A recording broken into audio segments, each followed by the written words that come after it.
Pues muy buenos días para todos. Seguimos con otro tema entonces, después de haber hablado del diastrofismo, de las rocas.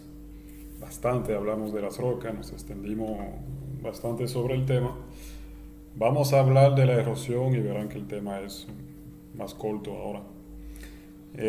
Para ver ya los tres aspectos importantes para poder entender cualquier tipo de relieve.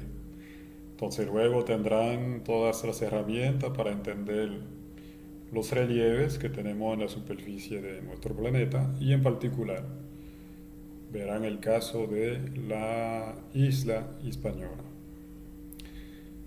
Sobre la erosión vamos a hablar de dos temas. Primeramente la meteorización, es decir, el proceso de alteración, desagregación de la roca. Verán que hay diferentes formas de hacerlo, una meteorización mecánica, química y biológica. Y veremos luego el desplazamiento de esos productos de la meteorización. Es decir, que después de que la roca se altere, esos minerales sueltos o disueltos van a ser movidos por la lluvia y las aguas superficiales, por procesos gravitacionales, es decir, que simplemente van a bajar la pendiente, para decirlo así.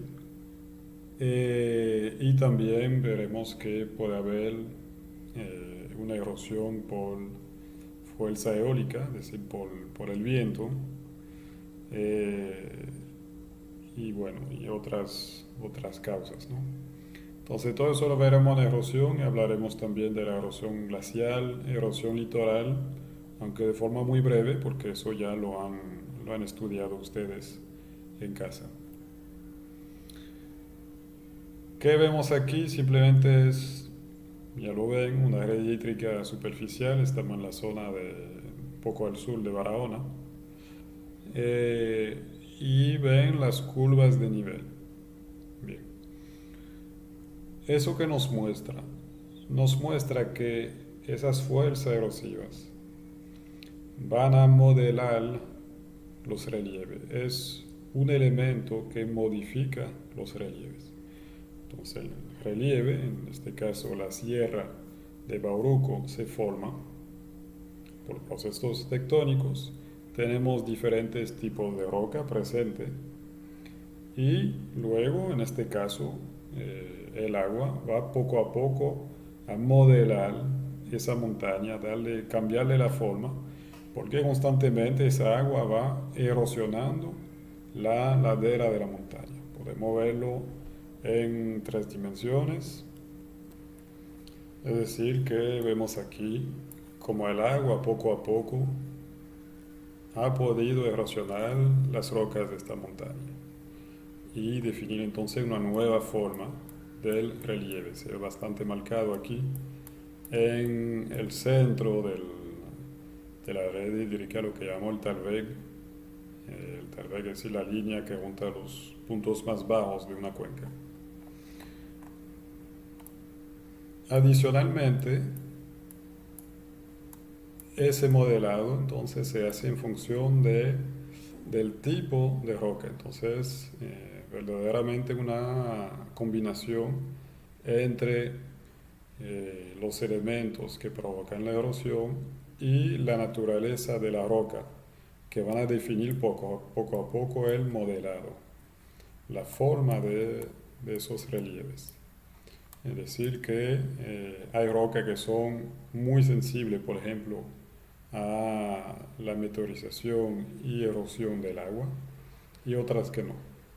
Entonces, dependiendo del tipo de las capas de roca que podemos encontrar, por ejemplo, aquí en la Sierra de Bauruco, vamos a tener diferentes formas que se van a marcar en el paisaje.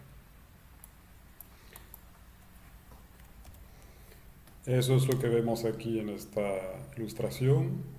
Tenemos diferentes capas de roca que están todas orientadas de manera horizontal, probablemente, o sea, podríamos decir que se trata probablemente de rocas sedimentarias. ¿Se acuerdan que esas rocas sedimentarias inicialmente se forman en base a depósitos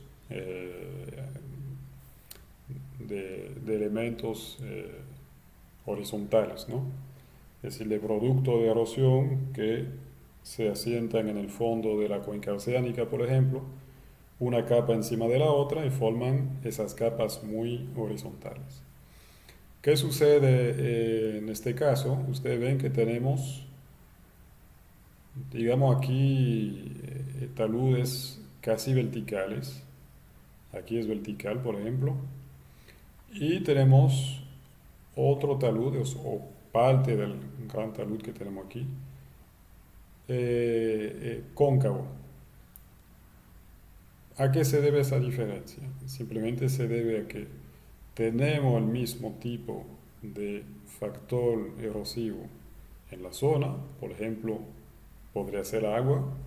Entonces llueve encima de ese talud de la misma manera. Es decir, cae la misma cantidad de agua, el agua tiene lo mismo componente, puede tener gases disueltos, etcétera. Pero la única diferencia está en el tipo de roca.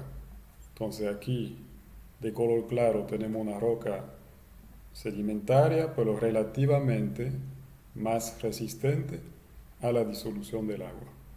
Por ejemplo, aquí lo tiene en inglés, eso es arenisca, que ya la han visto en el capítulo anterior. Y aquí tenemos otro tipo de roca, eh, aquí dice esquisto. Esquisto agrupa diferente tipo de roca, pero podría ser lutita.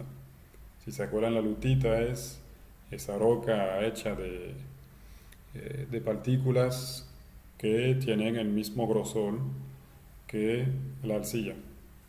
Sé qué sucede si comparamos esas dos rocas, la arenisca y la lutita es más débil frente al agua. Entonces, cuando cae el agua, va a poder erosionar con facilidad la lutita. Entonces, las partículas de lutita se van a separar y luego van a ser llevadas por el agua hacia abajo. Al contrario, esa agua tiene mayores dificultades en erosionar la arenisca. Entonces, eso es lo que va a modelar el relieve, como les decía.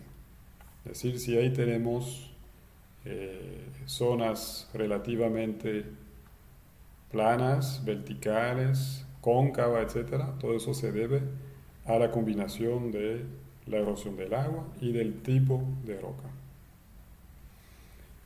Bien, aquí este ejemplo lo hemos visto en fotografías, si se acuerdan, se parece bastante a el Gran Cañón de Colorado, de Estados Unidos. Entonces, ustedes entienden por qué tenemos pequeñas terrazas, taludes más verticales en algunos lugares, etc. Todo eso se debe simplemente a la diferencia de resistencia de la roca. Bien, eso lo encontramos también entonces en otro tipo de contexto. Aquí tenemos las capas de roca que inicialmente estaban organizadas de manera horizontal. Por algún movimiento tectónico más tarde se han orientado de forma ligeramente inclinada. De nuevo aquí tenemos arenisca y aquí tenemos lutita. Y de nuevo entonces el agua va a poder erosionar fácilmente la lutita y va a erosionar con mayor dificultad la arenisca. Entonces este paisaje, lo veremos más tarde, es algo típico en la geomorfología, se llama una cuesta. Coge el nombre de cuesta inclusive en cualquier idioma, ¿no? Es decir, que en francés, en inglés, etcétera, ese tipo de relieve en escalones eh, que se debe a la diferencia de resistencia de roca sedimentaria se llama una cuesta siempre. Y luego entonces, ¿qué va a suceder aquí? Pues típicamente los ríos se van a formar en la parte más baja. Es decir, que en la parte que ya se erosiona con facilidad, el agua entonces se va a sentar, a quedar y va a seguir excavando con mayor fuerza las lutitas. O sea que esos taludes van a quedar aún más marcados con el tiempo. Y aquí que tenemos pues otro tipo de relieve que se debe a la misma causa, diferencia de resistencia de las rocas, un factor erosivo, el agua en este caso, podría ser otro, el viento, la diferencia de temperatura, etcétera. En este caso es el agua. ¿Y que tenemos como estructura? Pues si se acuerdan, aquí tenemos una pequeña parte de un plegamiento, y eso, usted ve en la sonrisa aquí, eso se llama un sinclinal. Entonces en el sinclinal, ¿qué va a hacer el agua de nuevo? Va a excavar con mayor facilidad, las lutitas y formar en la superficie esos escalones de nuevo, esa gran estructura en el centro, y si lo vemos desde el cielo podríamos ver en algunas condiciones hasta círculos concéntricos. Bien, voy a pasar eso rápidamente, simplemente para decir que las formas que nosotros vemos, entonces, ya lo habíamos dicho, se deben a las fuerzas tectónicas que forman los relieves, el diastrofismo, y también a los agentes de erosión y la litología, el tipo de roca. O sea, con esos tres factores podemos entender los relieves. La erosión, para darles una idea del ritmo en la que sucede, se da con, se quita 3 centímetros de altura cada 1000 años en muy promedio. Es decir, obviamente, ya lo vieron, dependiendo del tipo de roca, eso puede variar bastante. Pero simplemente para darle más o menos una idea de cuál es el ritmo de de la erosión. Entonces decir que si tenemos una montaña, ya digamos una montaña en la que ya no hay procesos tectónicos que la van formando y subiendo poco a poco, esa montaña sí queda expuesta a fuerzas erosivas, quedará expuesta de toda manera a fuerzas erosivas, pues poco a poco va a ser alterada y va a perder cada 1000 años 3 centímetros. Es decir, que no es mucho, pero obviamente siempre estamos nosotros hablando en tiempos geológicos. 1000 años en tiempo geológico es absolutamente nada, o muy poca cosa, y por lo tanto una gran montaña puede desaparecer por completo por el contacto de las rocas con la atmósfera y los factores erosivos que aporta esa atmósfera. ¿Cuántos años son necesarios para aplanar la cordillera central? Se pueden poner el video en pausa y pensarlo un momentico en base a esta información de que se pierden 3 centímetros cada 1000 años. Nuestra cordillera central, en sus puntos más altos, mide alrededor de 3000 metros de altura, son 3 kilómetros, un poco más realmente en el Pico Duarte, pero vamos a usar ese valor de 3000 metros. Entonces, hacemos simplemente una regla de 3. Si 3 centímetros, si se pierden 3 centímetros cada 1000 años, la pregunta es, ¿cuánto tiempo necesito para perder los 3000 metros de la cordillera central? 3000 metros son 30.000 decímetros, son 300.000 centímetros para tener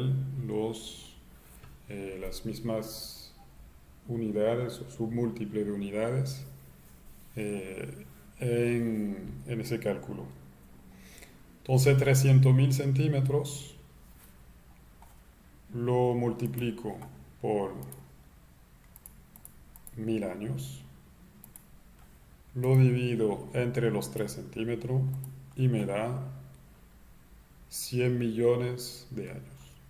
Es decir que si no hay más movimientos tectónicos que forman la cordillera central, en promedio, para darle una idea, faltarían 100 millones de años para aplanar totalmente esa cordillera.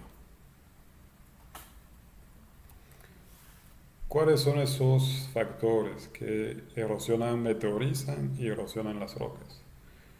Ya los vimos: el agua, el viento, la fuerza de gravedad para movilizar los productos de la meteorización, pero también la fauna y la flora, es decir, los animales que pisotean las rocas, incluyéndonos a nosotros, ¿no? Es decir, nosotros, seres humanos, somos animales y cuando caminamos en una ladera, por ejemplo, poco a poco meteorizamos la roca y la erosionamos. La flora también veremos algunos ejemplos, en particular con sus raíces. También la variación de temperatura puede romper los enlaces eh, químicos que hay en los minerales que componen la roca. Y también tenemos otros procesos químicos que van a romper esos enlaces químicos. Si empezamos con la meteorización, si se acuerdan, la meteorización son, allí tienen la definición, conjuntos de procesos mecánicos, químicos o biológicos de reducción elemental de las rocas y de los minerales en la superficie terrestre. Reducción elemental significa simplemente que tenemos un gran bloque de roca que poco a poco se va a alterar en elementos más pequeños que luego pueden ser movilizados. Esa meteorización puede ser, dijimos, mecánica. En este caso es que hablamos de desagregación. El término desagregación se refiere a una meteorización mecánica. Esa meteorización se da cuando fuerzas físicas rompen la roca sin modificación de su composición mineral. En este caso, podemos ver primeramente el caso de la termoclastia. Es decir, que la roca se va a alterar simplemente por la variación de temperatura. Imagínense que bajan las temperaturas, los elementos que componen la roca se van a contraer, vamos a tener una contracción de la roca, y si aumenta la temperatura, al contrario, tenemos una expansión. Entonces, ese pequeño cambio entre contracción y expansión poco a poco debilita la roca, favorece la aparición de fracturas en la roca, esas diaclasas que ya habíamos mencionado, y al final terminamos con bloques que se van separando. Ya tenemos aquí un gran bloque que se ha separado en dos hemisferios, pero imagínense que este bloque luego se va a volver a separar en varias partes, etcétera, etcétera, y al final, ¿qué nos quedará? Pues a lo mejor hasta arenas o arcillas, es decir, pedazos muy pequeños. También podemos tener lo que se llama la decompresión, el término es lajeamiento, en particular de las rocas plutónicas. ¿Se acuerdan que las rocas plutónicas se forman dentro de la corteza terrestre? Por lo tanto, se forman bajo todavía mucha presión. Cuando esas rocas ya se están enfriando, o están frías, y están formadas, todavía tienen mucha presión encima. Ese es su ambiente de formación. Entonces, cuando poco a poco quedan expuestas a la superficie, afloran en la superficie. Si se acuerdan, hablamos de todo el tema de la isostasia, etc. Bien. ¿Qué va a suceder?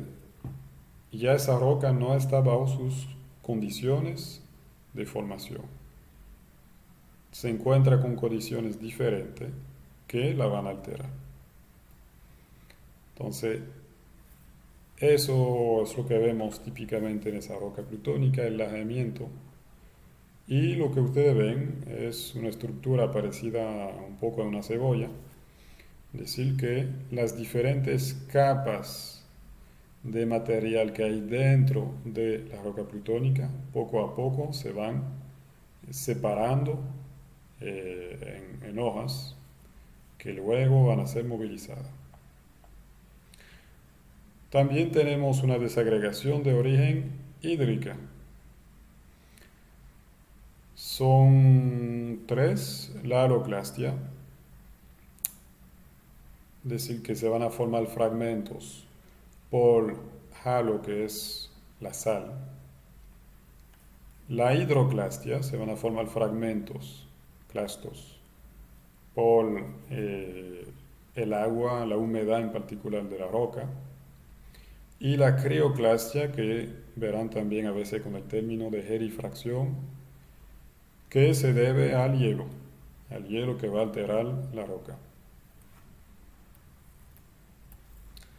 La hidroclastia típicamente la vemos en las arcillas. Es una alteración que se debe simplemente al aumento o disminución del grado de humedad contenido entre las partículas de una roca.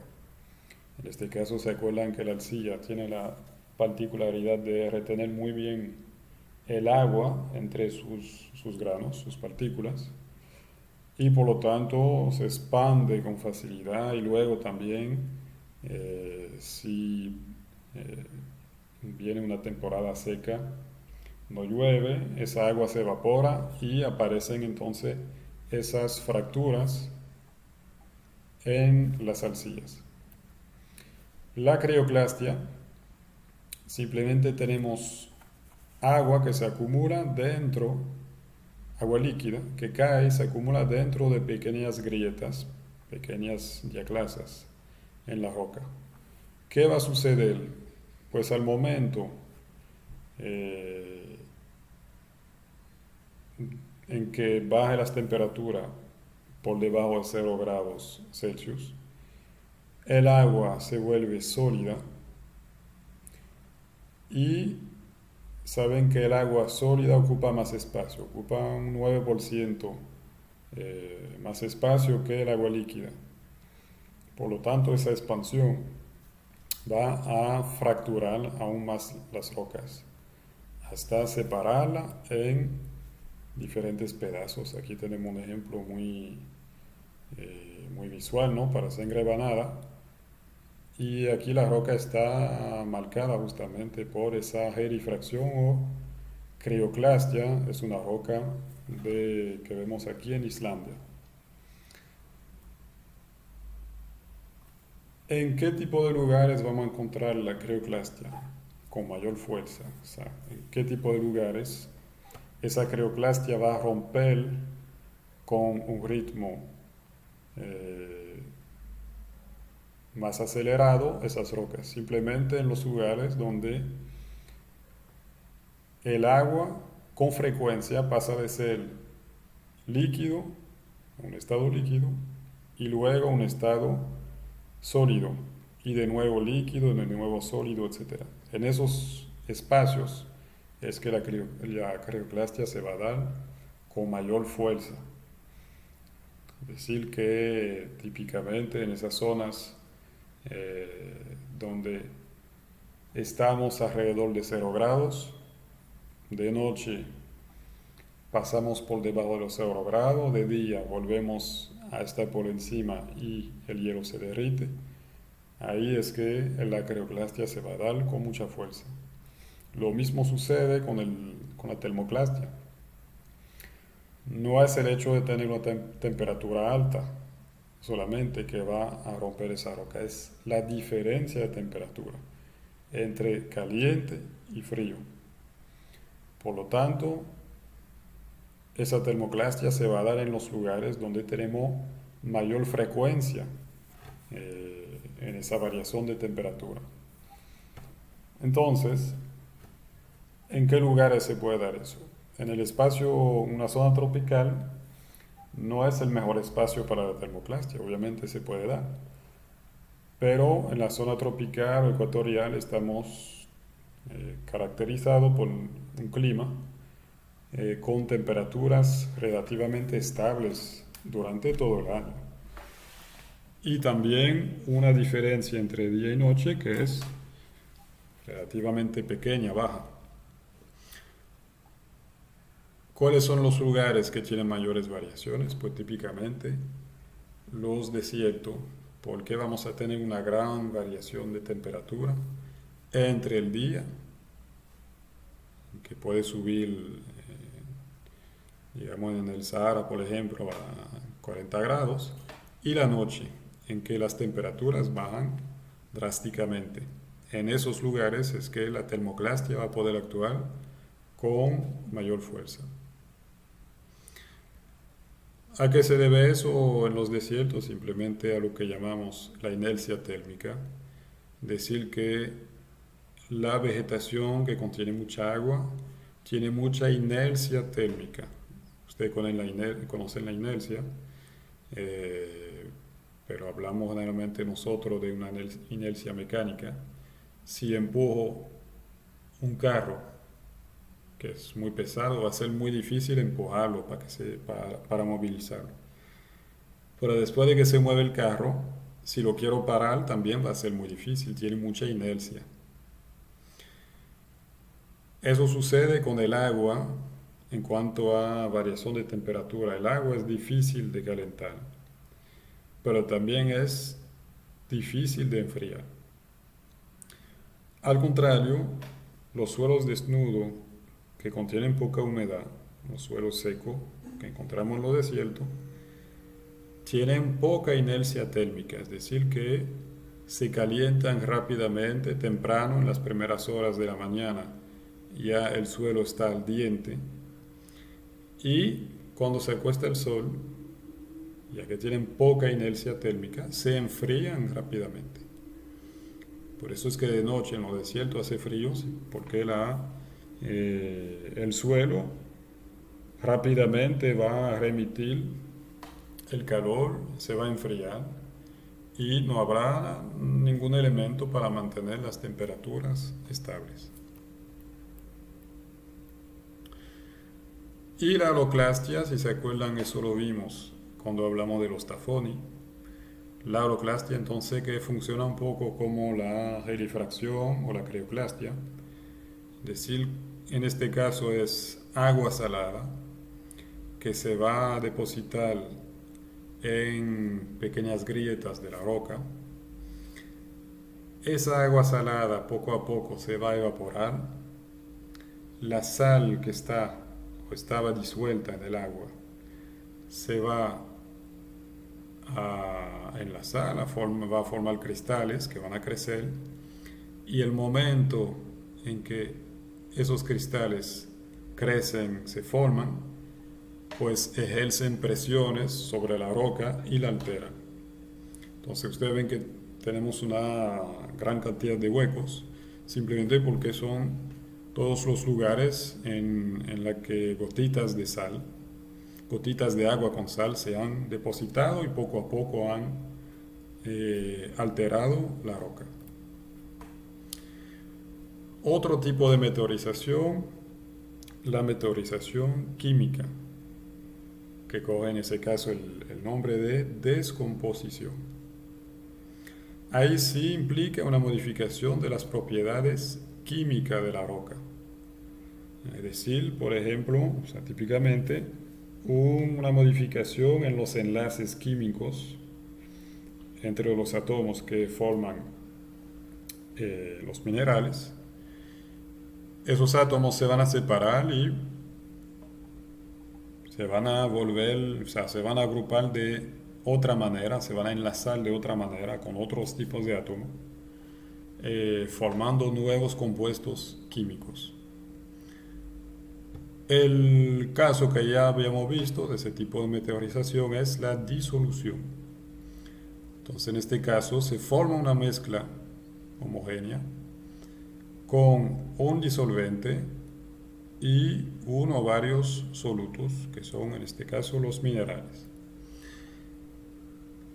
De forma general, esos procesos de descomposición se vinculan con el agua, que el agua es un gran factor de disolución química y también de oxidación. Vamos a ver entonces un ejemplo, pero ya ustedes habían visto el caso de la caliza, la calcita, que compone la caliza. La calcita, si se acuerdan, es el mineral, la caliza es la roca, y esa calcita está hecha de carbonato de calcio, CaCO3. Y vimos que ese carbonato de calcio se disuelve fácilmente con el dióxido de carbono que está contenido en el agua. Bien, entonces ese dióxido de carbono contenido en el agua va a formar un ácido carbónico, se disuelve la roca, el agua con dióxido de carbono y el carbonato de calcio quedan entonces disueltos en lo que llamamos el complejo de alteración, es decir, eh, todavía agua, pero compuesta por esos elementos disueltos. Esos diferentes átomos están disueltos en el complejo de alteración que luego, si se acuerdan, vimos que se puede infiltrar o seguir excavando, disolviendo, perdón, las rocas para formar cuevas o formar estalactita, estalagmita, etcétera, al evaporarse el agua. Bien, entonces la disolución, algo típico de los relieves kársticos que ya han estudiado. ¿Y qué sucede en este caso? Pues podemos tomar un mineral particularmente sensible a la disolución, que es la sal, la halita. La sal, si se acuerdan, está compuesta por iones, es decir, los enlaces que hay entre el sodio y el cloro son enlaces iónicos.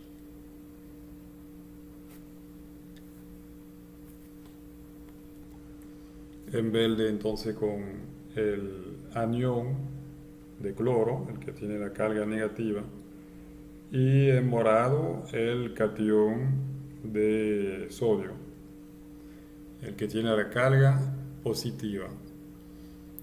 Lo que tenemos inicialmente entonces es un cristal, una estructura cristalina y un enlace entre esos iones.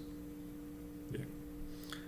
¿Qué pasa entonces cuando tiramos un pedazo de sal, de halita, al agua?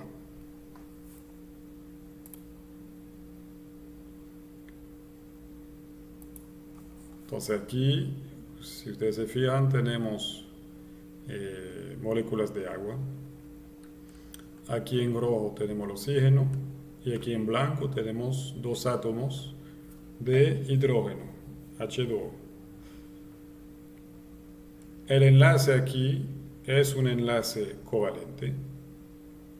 Entonces, si se acuerdan del enlace covalente, significa que en sus capas de valencia esos átomos comparten electrones. Bien, para completar su capa de valencia. La molécula entonces, aquí el conjunto es neutro, pero el átomo de oxígeno atrae un poco más los electrones que los átomos de hidrógeno. Decimos que es un enlace covalente polar. Significa que de este lado tenemos una carga positiva. Es decir, tenemos una carga negativa del átomo de oxígeno que va a atraer las cargas positivas. Y del otro lado, del lado de los átomos de hidrógeno, tenemos una mayor carga positiva que va entonces a atraer los iones negativos. Entonces vamos a poner justamente esas cargas para que sea visible y ver lo que pasa. Lo que sucede entonces, ustedes lo ven, es que las cargas, los iones negativos de la sal, del cloro de la sal, van a quedar, digamos, atrapados, arrastrados por los átomos de hidrógeno que tenemos en el agua. Entonces se van a desprender del cristal de sal. Y por otro lado, ¿qué va a suceder con los cationes de sodio? Pues los cationes de sodio van a quedar atraídos por el átomo de oxígeno, que tiene una ligera, dijimos, una ligera carga negativa. Entonces, poco a poco, el agua va a desprender cada átomo, cada ion del cristal de sal. Y en vez de tener una estructura cristalina, un cristal bien formado, pues lo que componía la sal va a quedar disuelto en el agua. Ustedes ven que ahora este ion queda totalmente suelto, va a terminar totalmente suelto. Eso es entonces la disolución. Eso es lo que va a suceder con algunos minerales que tenemos en la roca.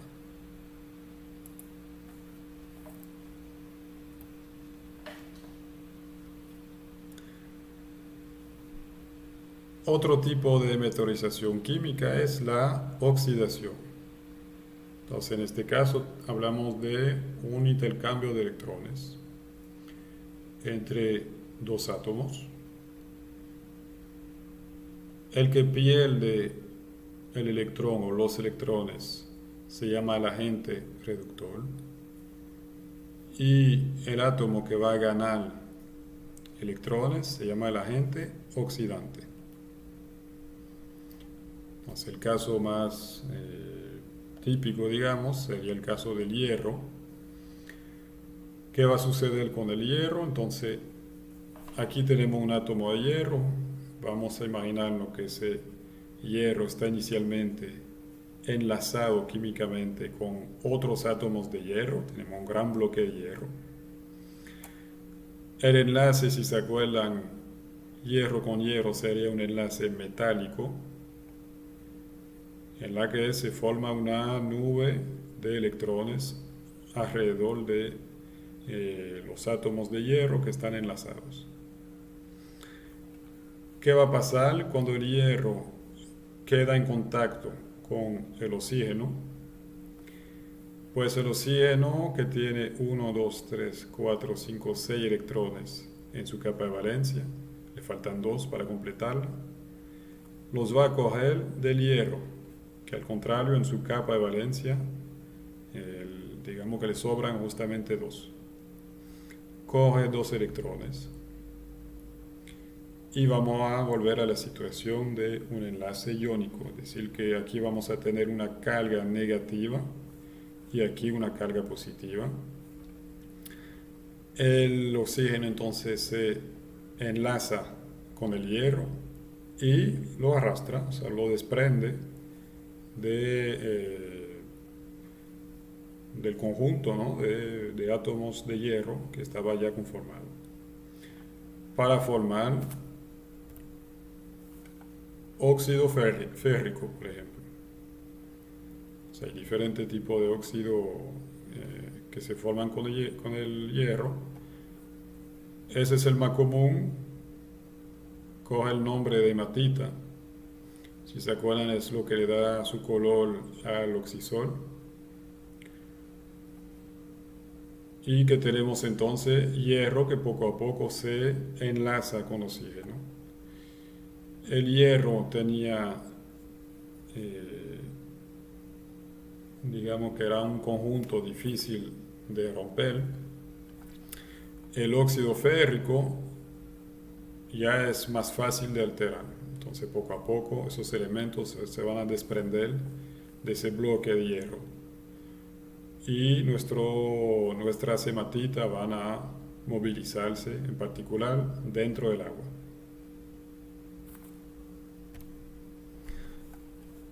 Eso lo ven en este tipo de paisaje, cuando ven que las rocas y el agua cogen ese color rojizo o hasta un color negro. Eso se debe justamente a la oxidación.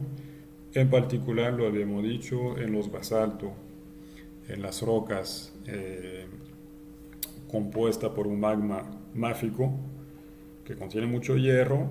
El color oscuro de esas rocas, si se acuerdan, los basaltos son generalmente bastante oscuros, se debe a la oxidación del hierro del basalto.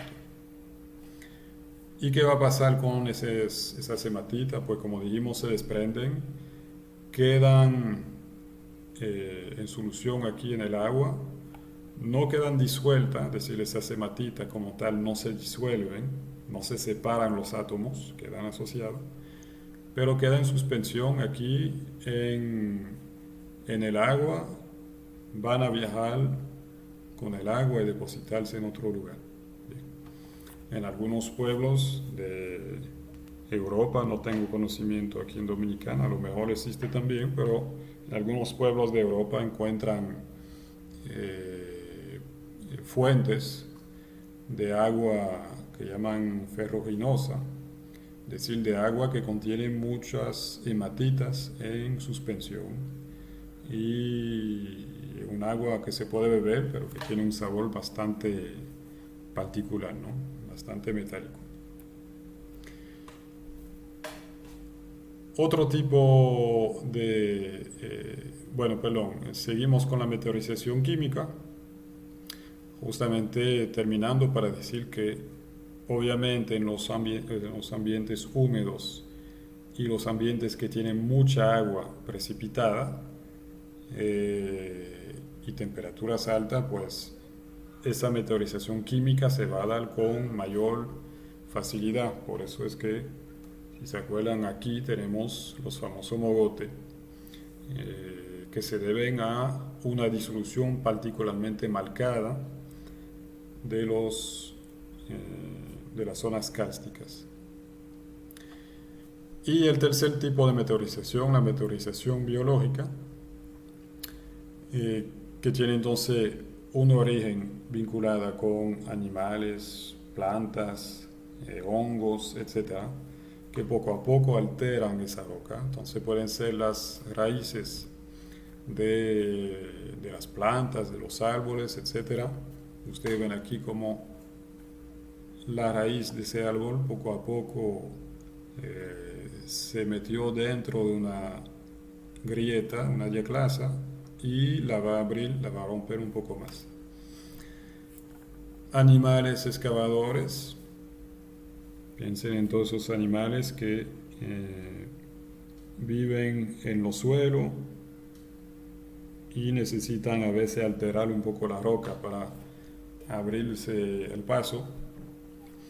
Los hongos también tienen la capacidad de abrir un poco más las fracturas.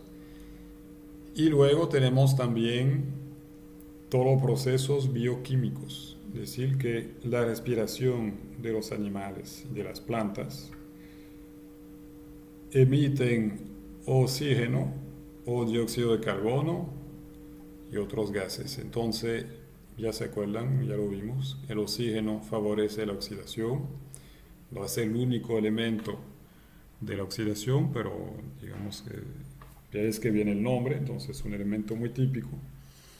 Y el dióxido de carbono, si se acuerdan, también favorece la disolución del carbonato de calcio. Entonces, todos esos gases emitidos por los seres vivos pueden favorecer la meteorización.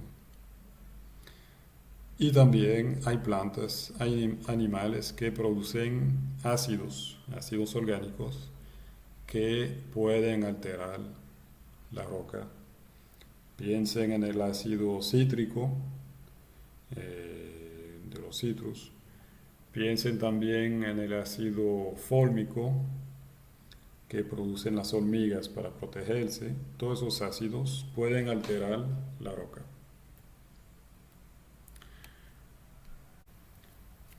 Pues aquí tenemos un pez loro que tiene la particularidad de nutrirse del coral. Entonces el coral es, ya lo vimos, un ser vivo, un animal marino que va a formar una estructura con el calcio que encuentra disuelto en el agua.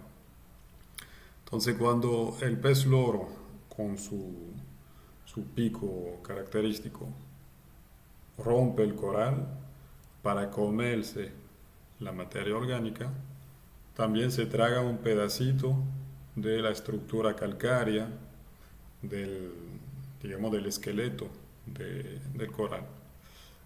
Y entonces, ¿qué va a hacer ese pez? Pues poco a poco está movilizando esa estructura calcárea. ¿Por qué? Porque cuando va a defecar en otro lugar, va a tirar un pedacito de, bueno, de una estructura compuesta de calcio.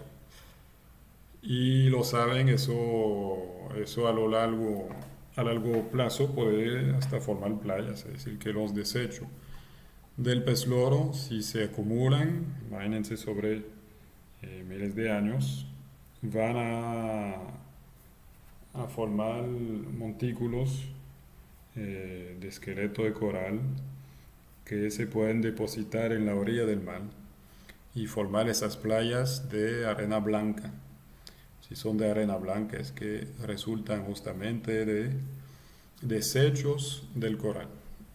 Entonces, un ejemplo de meteorización y también erosión en este caso porque moviliza esos elementos por factores biológicos.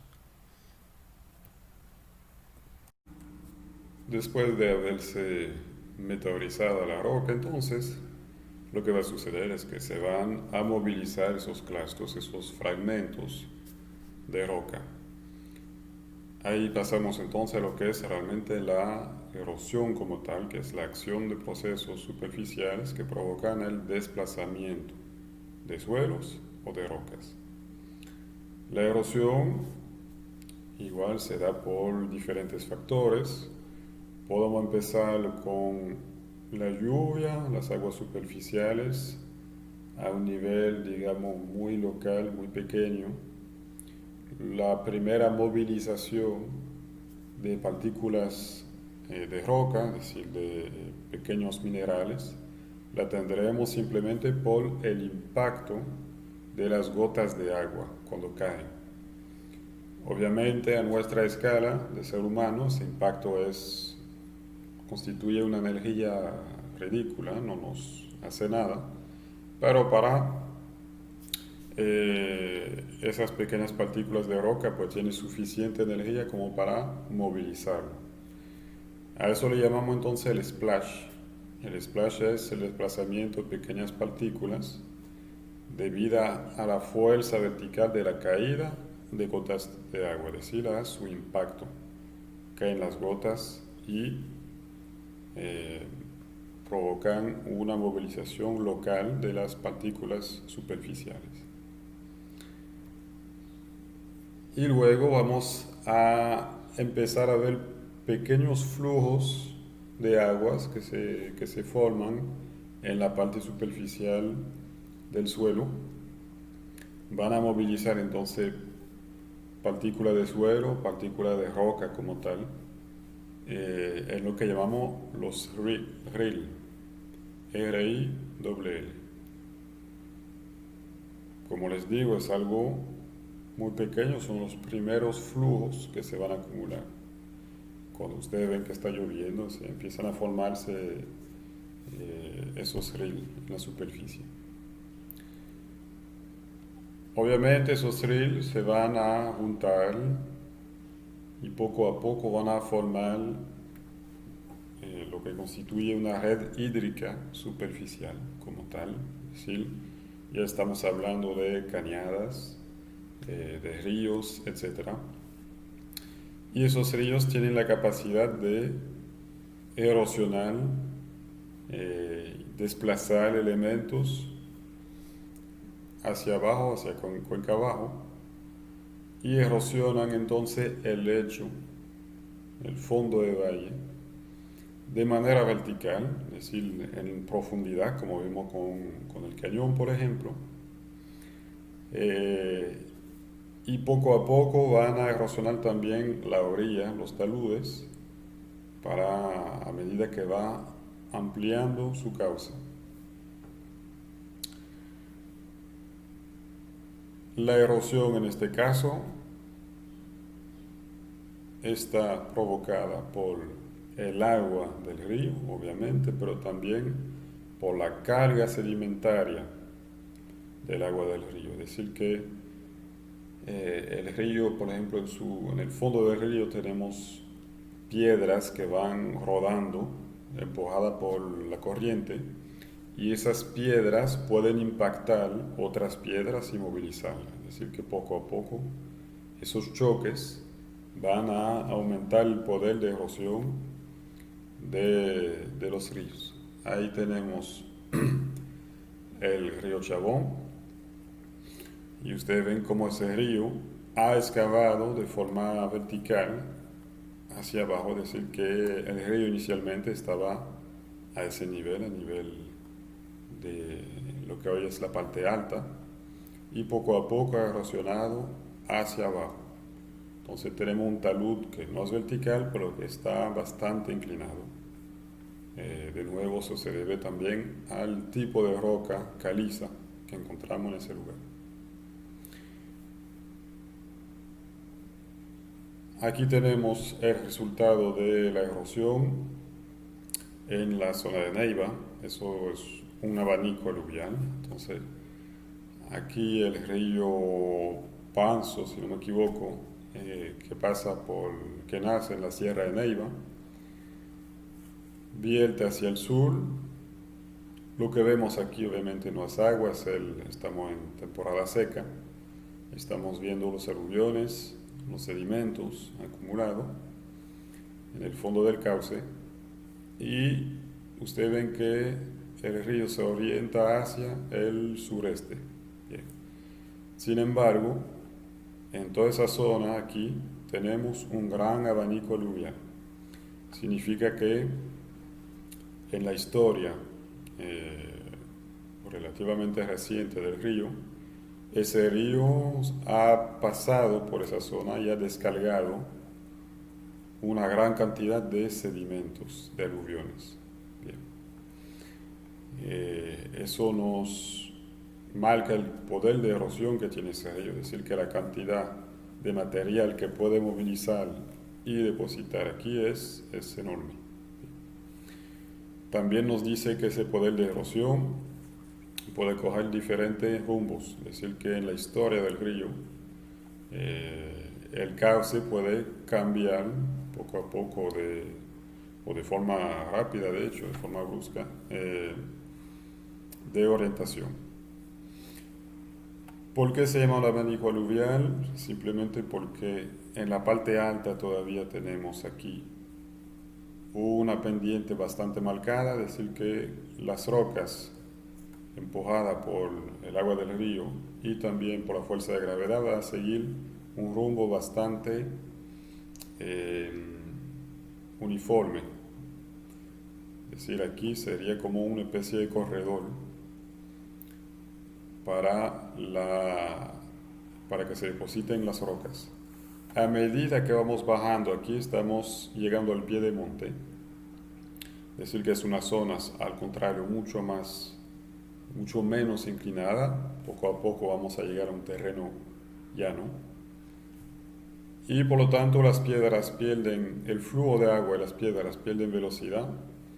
Y en vez de seguir un solo corredor, pues van a empezar a salir de rumbo, coger diferentes rumbos y eso nos abre, digamos, el corredor inicial. Por eso es que terminamos con una forma de abanico. Aquí entonces tenemos una pendiente bastante marcada y a medida que vamos hacia el sur, la pendiente va bajando.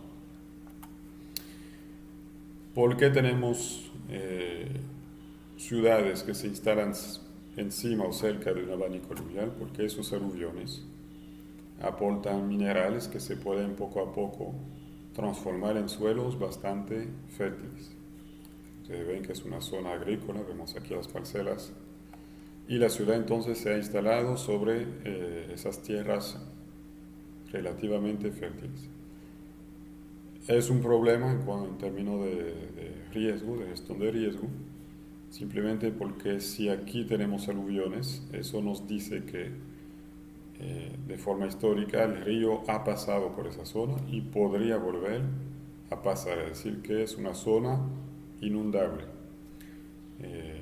Los mapas de zona inundable del país nos dicen que básicamente Neiva entero está bajo riesgo de inundación. Y también es un problema en cuanto a movilización del terreno, es una zona propensa a movilizarse, es decir, que esas rocas se pueden desplazar, provocar derrumbe. Si ustedes pasan por Neiva, verán que de vez en cuando en la ciudad se encuentran grandes piedras en las calles, simplemente porque siguen los movimientos de esos aluviones encima del abanico aluvial y también llegan a la ciudad. La erosión glacial, que también es un tipo de erosión que ya han estudiado cuando estudiaron la geomorfología glacial, pues vamos a verlo más, digamos, algunos ejemplos. Es una erosión marcada en particular por la abrasión de las rocas, en particular que se mueven por debajo de los glaciares, esos grandes conjuntos de hielo. En la parte baja de los glaciares, el hielo se mueve, arrastra las rocas que están en la superficie de la montaña y luego esas rocas a su vez van a poder provocar una abrasión, es decir, roca contra roca, ese choque con mucha presión va a seguir alterando la superficie de la montaña. Da relieves muy marcados sobre, en particular, las rocas plutónicas. Van a formar por debajo del glacial o en la salida del glacial lo que llamamos morenas, que son acumulación así de rocas producto de la abrasión. Aquí lo que vemos es los antiguos canales por donde pasaba un glacial. Ustedes ven que el glacial llegaba hasta esta altura. Ha desaparecido en este caso por el calentamiento global. Pero vemos bien aquí todos los canales de abrasión que dejó el glaciar por debajo. Ese glacial se tira aquí directamente al mar y de hecho cuando el mar sube en un momento de transgresión, es decir, de calentamiento de la temperatura del planeta, se derrite el hielo, sube el nivel del mar y rellena el antiguo lecho de un glaciar. Eso coge el nombre de fiordo.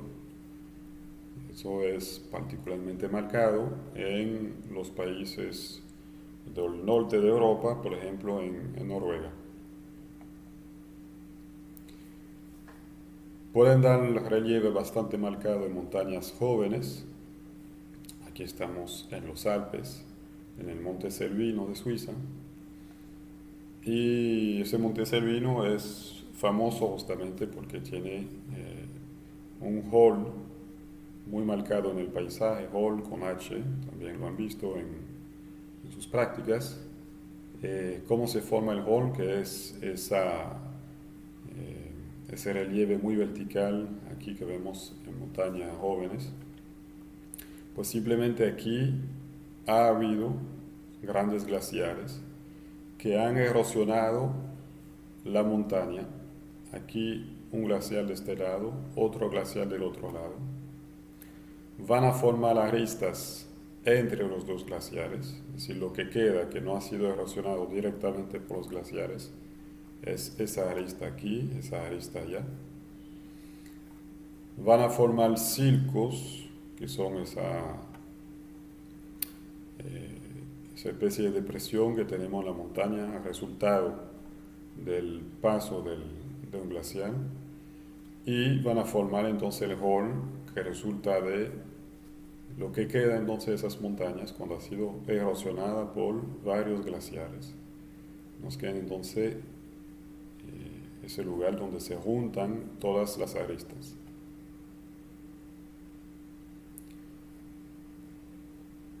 Bueno, un pequeño paréntesis simplemente para decir que ese monte Cervino, que es bastante famoso en Suiza, es justamente el monte que ustedes ven en esos chocolates que venden en los aeropuertos. Y si han ido a un aeropuerto en el área de duty free, siempre venden ese chocolate, el Toblerone.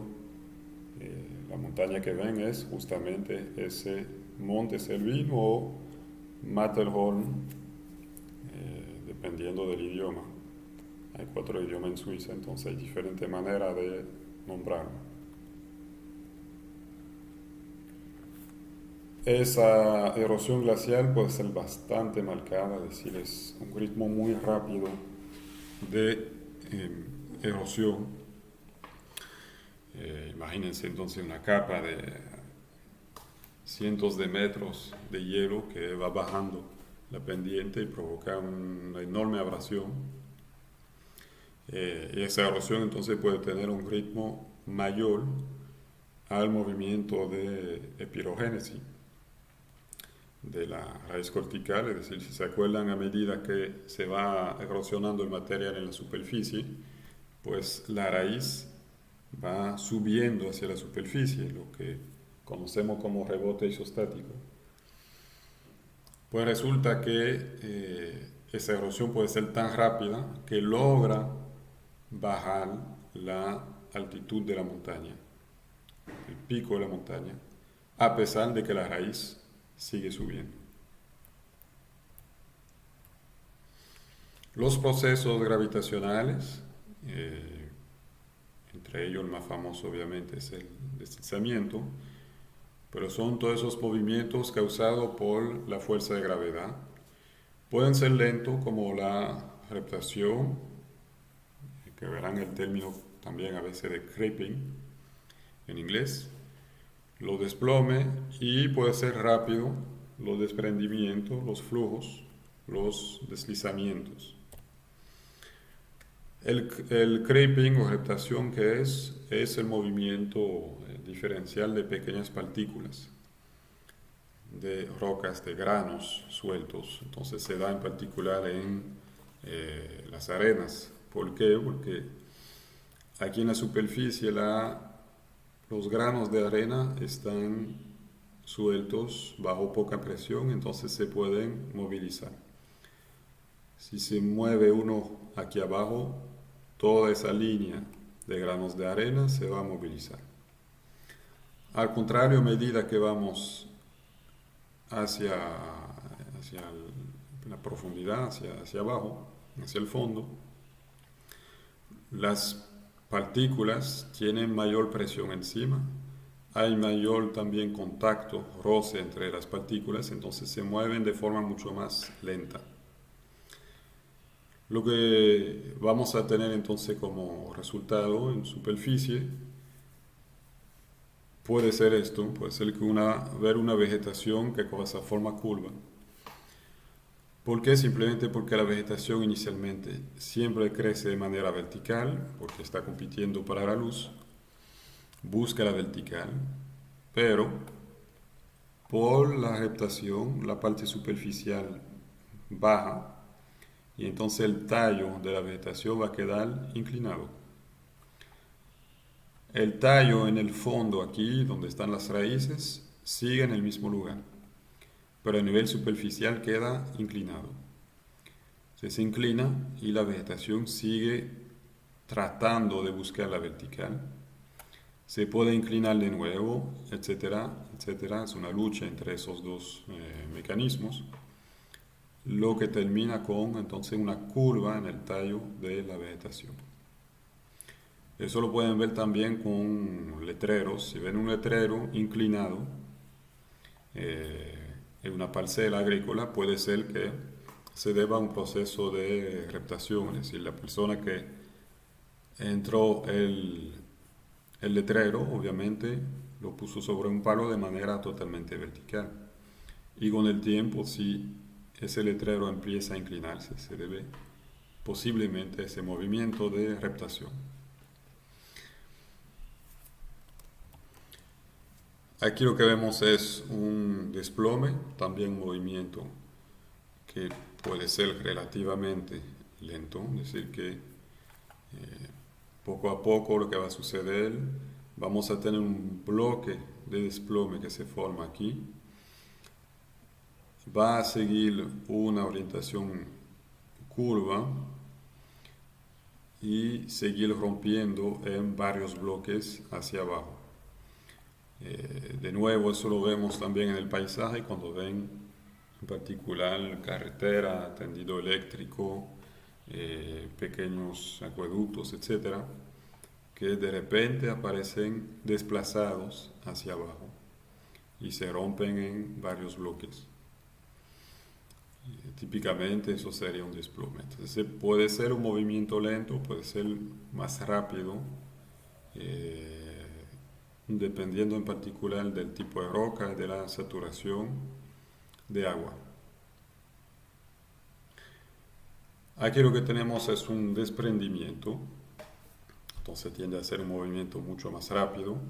Se da en particular en los taludes artificiales, donde hemos nosotros eh, roto la roca para poder crear carreteras, pues es posible que la roca de repente quede con menos cohesión, es decir, poco a poco se pueda soltar, desprender del bloque principal y rodar hacia abajo. Eso lo vemos, por ejemplo, en el gran talud que hay en los pilones entre el cruce de Asua, el cruce de Ocoa, perdón, y la ciudad de Asua. Cuando pasamos por el número, ahí hay grandes bloques que a veces caen, por eso han hecho un gran trabajo para estabilizar el talud y evitar esos desprendimientos. Eso desprendimiento y también asociado con deslizamientos, esos son deslizamientos que se dan en particular en suelos y roca arcillosa, simplemente porque tiene la arcilla, se acuerdan que tiene la facultad de absorber el agua, la humedad, y por lo tanto aumenta su peso y de repente se puede deslizar. Esos movimientos son rápidos, pueden ser masivos. Ustedes ven la cantidad de material que ha bajado aquí hacia un lago, pues eso fue lo que sucedió en una presa en Italia, en el norte de Italia, si no estoy equivocado. Sí, en el norte de Italia. ¿Qué ha pasado aquí? Pues formaron en los años 60 una gran presa para alimentar el valle que está abajo. Aquí estaba el embalse de la presa y aquí estaba el muro de la presa como tal. pues lamentablemente se dio un gran desprendimiento aquí, un gran deslizamiento, mejor dicho, de la roca, es decir, que construyeron la presa en el lugar equivocado. No se percataron de que las rocas que habían en la ladera podían movilizarse. Todas las rocas se desplazaron hacia abajo, cayeron dentro del embalse, no rompieron realmente el muro de la presa, pero el movimiento fue tan rápido que gran parte del agua entonces pasó encima de la presa, cayó aquí abajo en el valle, en el fondo del valle, y provocó una inundación enorme. Eso fue solamente unos meses después de inaugurar la presa. Es un desastre bastante grande, simplemente por no tomar en cuenta bien esos procesos erosivos aquí en la ladera de la montaña. Y hoy pues vemos eso, ¿no? Todavía lo que era el embalse queda completamente relleno de rocas que se han asentado aquí. Aquí el muro y hoy una carretera que se ha formado porque simplemente ese espacio no se volverá a usar como embalse. Otro deslizamiento bastante marcado puede provocar también destrucciones directas aquí de carretera. Y aquí otro caso particular que se dio en China hace unos años, en la ciudad de Shenzhen, una ciudad bastante industrial, muy poblada, en la que el deslizamiento sepultó 33 edificios. Es decir, ustedes ven la cantidad de material que se ha acumulado y que ha logrado enterrar edificios enteros. La erosión eólica, vinculada entonces con el viento, se puede dar en particular en zonas áridas, en zonas donde hay poca vegetación, porque la vegetación tiene la capacidad entonces de frenar el desplazamiento de lo que constituye nuestra troposfera. La erosión eólica entonces se puede dar de diferente manera. Vamos a hablar de la deflación. La deflación es el desplazamiento de pequeñas partículas que se puede dar de tres formas, lo que llamamos la erosión de superficie, desplazamiento de bloques relativamente grandes, la saltación y la suspensión. La erosión de superficie sería el desplazamiento de esos bloques. El viento viene en esa dirección y puede mover el bloque arrastrándolo sobre el suelo. Eso que vemos con esas rocas que llaman rocas navegadoras, que son rocas que han sido empujadas por el viento constantemente en la misma dirección. Y entonces aparecen pequeñas zanjas que marcan el camino que han seguido esas rocas. Es un movimiento lento, pero sí están empujadas como si fueran barcos de vela sobre la superficie. Luego tenemos la saltación, que se da en particular en las dunas de arena. Si tenemos la posibilidad de ir a las dunas de Bani, veremos la saltación, es decir, que las partículas aquí de arena son relativamente gruesas, pesadas, pero sí pueden ser desplazadas en saltos. Las dunas tienen generalmente, o tienen un lado con una pendiente suave, por ahí se mueve entonces el viento de la derecha hacia la izquierda en este caso. Las partículas van subiendo y aquí tiran un brinco, es decir, que van saltando para caer en esa otra duna. Y aquí lo que tenemos típicamente es un área cóncava o ligeramente cóncava. que es la zona en la que las partículas de arena saltan encima. Entonces no se acumulan aquí, sino se acumulan más lejos. Todo eso se debe al proceso de saltación por la fuerza del viento.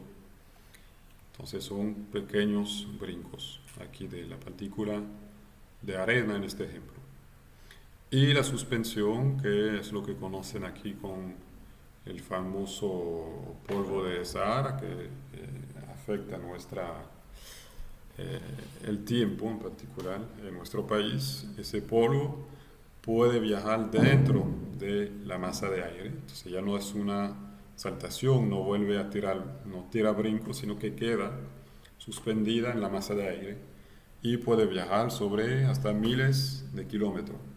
Nosotros conocemos el polvo del Sahara, pero también en Europa lo conocen, porque con frecuencia, dependiendo de la orientación de esos vientos, el polvo del Sahara llega también a Europa y también afecta la meteorología. Entonces aquí un ejemplo de duna también, lo que vimos aquí fue tomado de forma muy, muy local, ¿no? Es algo muy pequeño. Aquí una duna, una verdadera duna, con el área cóncava y el espacio aquí con la pendiente menor. Por ahí van subiendo las partículas de arena empujadas por el viento y aquí tiran su brinco y se vuelven a acumular de ese lado. Diferentes dunas. Es una duna aquí en estrella, la otra era lo que llamamos un Baljanes. Esta está caracterizada por un viento que siempre sopla en la misma dirección, por eso tiene una forma bien marcada, con una media luna en el área de saltación, una pendiente suave en el área aquí que recibe el viento, es decir, el área barlovento, eso sería el área sotavento.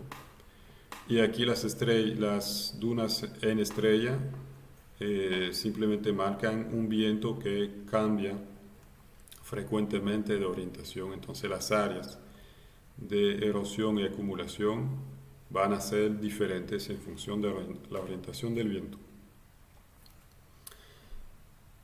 Y para terminar, la erosión litoral, que es la erosión que tenemos en la línea de costa, creada por movimientos del agua y por el agua como tal.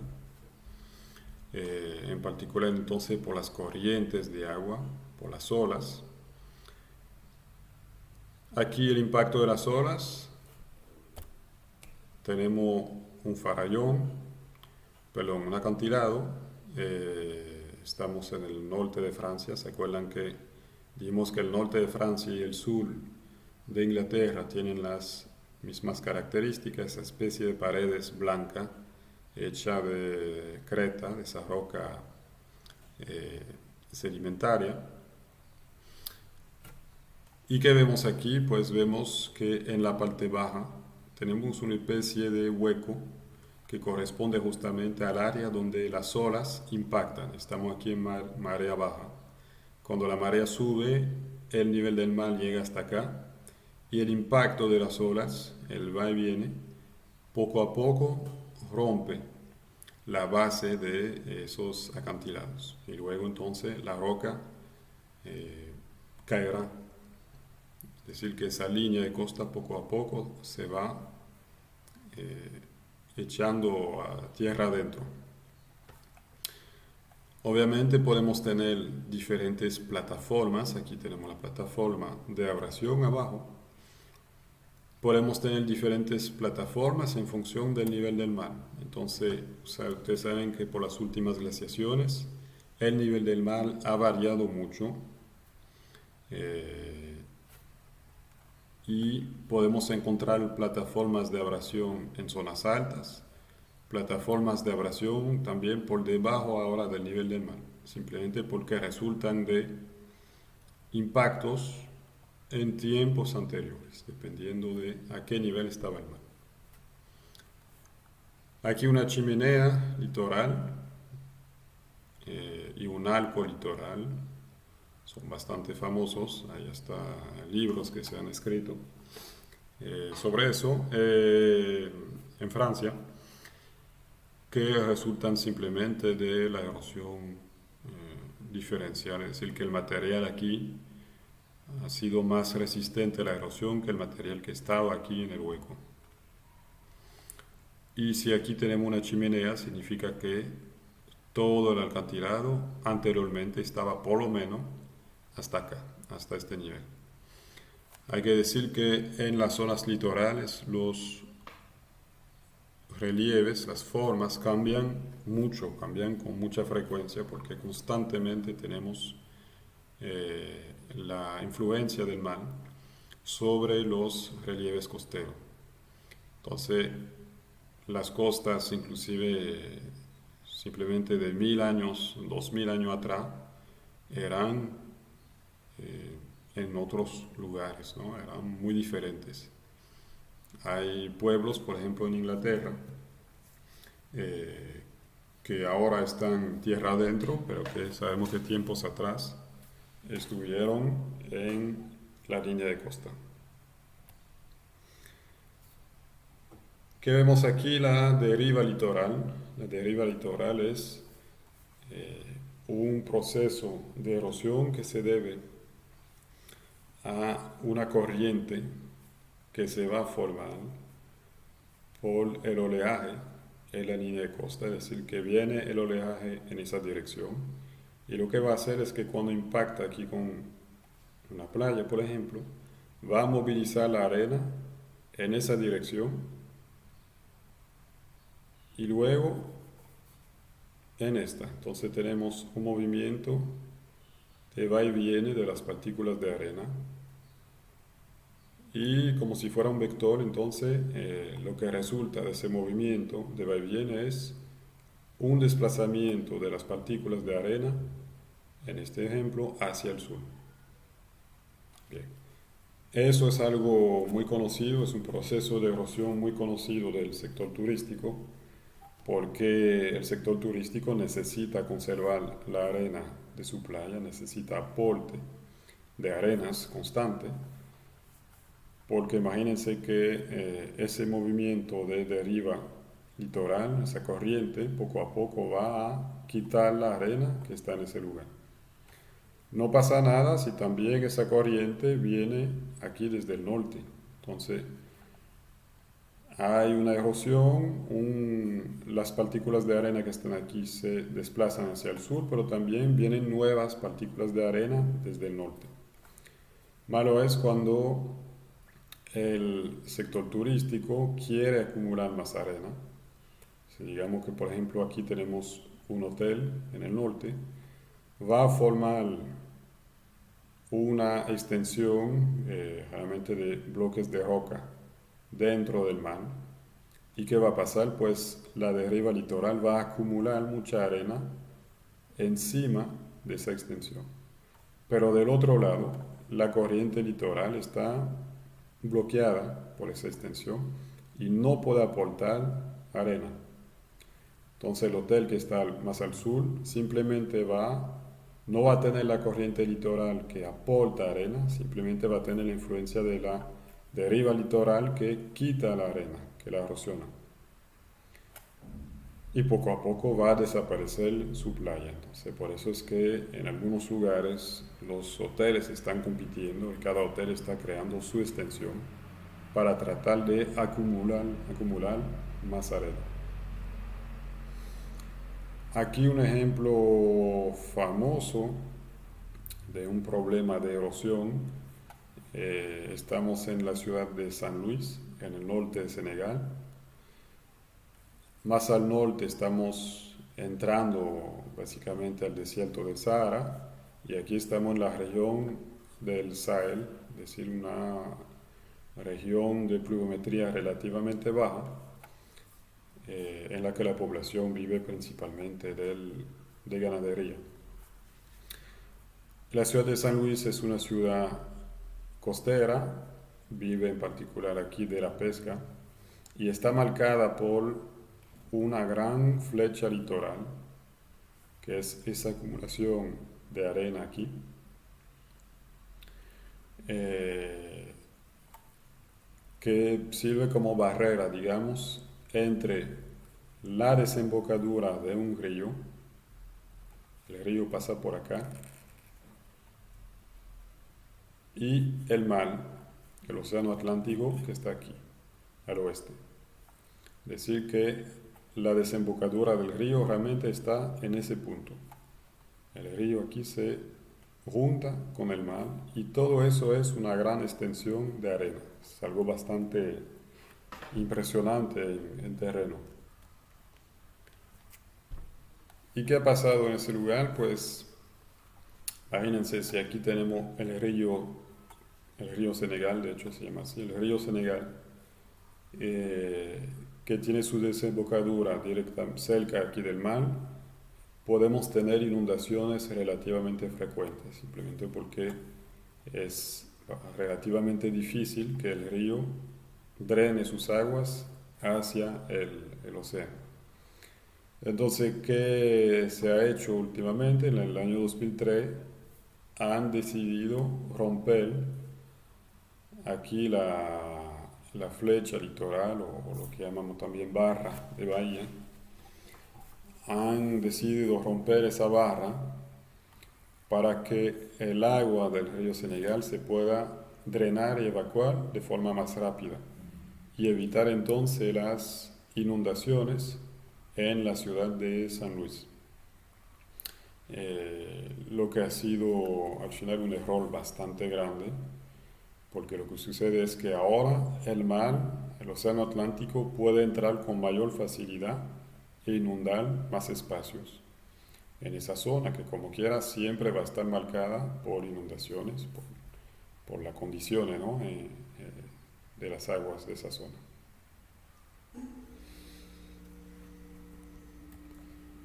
Y bueno, esa erosión entonces va a desplazar partículas de arena para formar, por ejemplo, playas.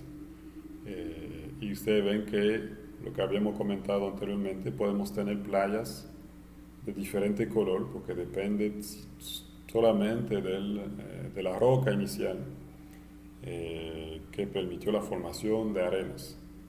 Entonces la roca se meteoriza. Aquí sería una roca que inicialmente era oscura, probablemente una roca volcánica, basalto, eso es una playa en Hawái. Y aquí al contrario tenemos una playa blanca que se debe a que los sedimentos provienen probablemente de la alteración de los corales.